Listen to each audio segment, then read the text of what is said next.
आज आपण चाललोय पालीच्या खंडोबाला. पाली हे गाव सातारा जिल्ह्यातील सातारा शहरापासून 30 किलोमीटर अंतरावरती, सातारा कराड महामार्गावरती काशी या गावावरून पाली या तीर्थक्षेत्राकडे जाता येते. पाली येथील खंडोबा मंदिर हे सातारा जिल्ह्यातील असून हे खंडोबाच्या 12 प्रमुख स्थानापैकी एक आहे.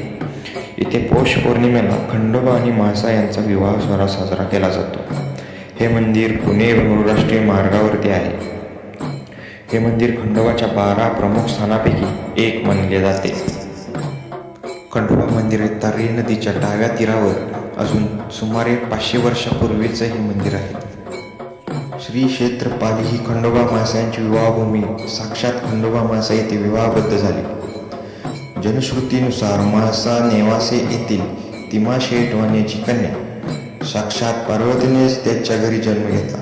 शंकराचे दृष्टांताप्रमाणे त्यांचे म्हाळसाचे व खंडोबाचा विवाह पाली येथे लावून दिला. म्हाळसा ही मोहिनीचे रूप धारण केलेली पार्वती असल्याचे मानले जाते.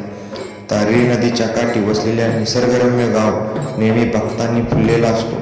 आजही पौष महिन्यात खंडोबा म्हाळसा यांचा विवाह सोहळा येथे साजरा होतो.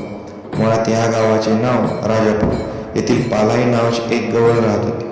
ती खंडोबाच्या भक्त होती. तिथे भक्तीमुळेच खंडोबा या ठिकाणी लिंग रूपाने प्रकट झाले असे मानले जाते.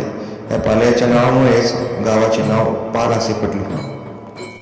मंदिरामध्ये आत शिरताना दक्षिणद्वार हे यमाजी शिवदेव यांनी बांधल्याचे सांगितले जाते. या दरवाज्यातून आत गेल्यावर आपण मंदिराची बाह्य कोटात पोचतो. दक्षिणद्वाराची पूर्ण बाजूस नगारखाना असून शेजारीच हत्तीखाना आहे. रविवार हा खंडोबाचा प्रमुख दिवस मानला जातो. या दिवशी मंदिरात विशेष पूजेचे आयोजन होते. तसेच सोमवती अमावस्या, चैत्र श्रावण आणि माघी पौर्णिमा, चंपाष्टमी आणि महाशिवरात्री हे महत्त्वपूर्ण उत्सव मानले जातात.